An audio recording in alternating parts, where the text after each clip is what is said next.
Hello everyone, welcome to my channel D's Tutorial Point. I am Dyasha and today we'll be discussing about middle term factorization. So watch the video till the end. I hope it will help you all. So before knowing about middle term factorization, we need to know about quadratic equation. Any equation with the form ax square plus bx plus c equals to 0 is known as a quadratic equation. Here a is the quadratic term, b is the linear term and c is the constant. Please note that coefficients a and b and the constant c can have any sign, both positive and negative. See, here the power of the x term related to a is 2, whereas the power of the x term related to b is 1 and c being the constant is not having any x term. We can say that middle term factorization is the easiest way to deal with quadratic equation, but it is not necessary that all the quadratic equations will get solved by middle term factorization. In case middle term factorization doesn't solve the equation, we'll go for Sridhar Acharya's formula, which we'll be discussing in the next video. Now one may ask, why middle term factorization? It is because middle term factorization is very easy to do and is very less time consuming. Thus now we know everything about middle term factorization. So let's take up an example and see how to solve a quadratic equation by middle term factorization.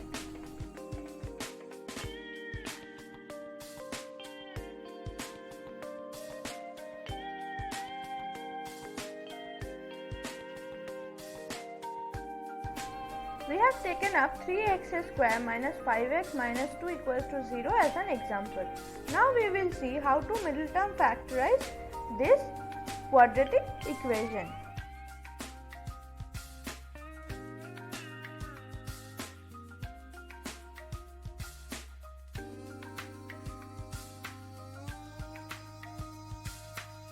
The first step of middle term factorization is to multiply the values of a and c. In this case, we have our a as 3 and c as 2. Please note that while multiplying, we do not need to take into consideration the signs. So, let us suppose that the values while multiplied give us s. So, in this case our s is 6. Now, we need to find the factors of s. So, the factors of s in this case will be 2, 3, 1 and 6. Now, we need to bring the linear term or the b term by adding, subtracting, multiplying, whatever you need to do with the factors that you have got. We need to bring 5 or the linear term as a result. In this case, we can see that 1 and 6, if taken into consideration, we can bring 5 easily. What do I mean by that? Minus 6 and plus 1 when added give minus 5 as a result according to number system, and we need to get minus 5 only. So now we can arrange the terms. 3x square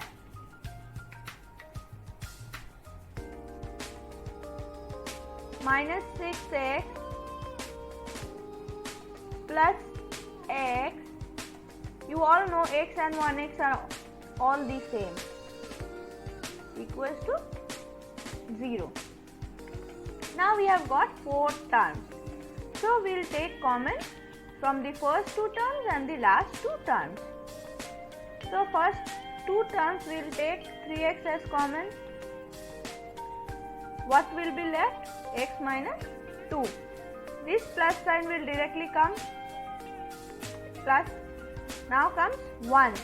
We know that these 2 terms do not have anything common other than 1.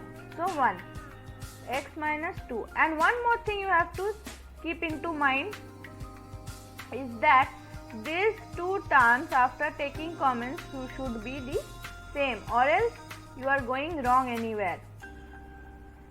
Now we'll write it as x minus 2 from these two terms and 3x plus 1 equals to 0.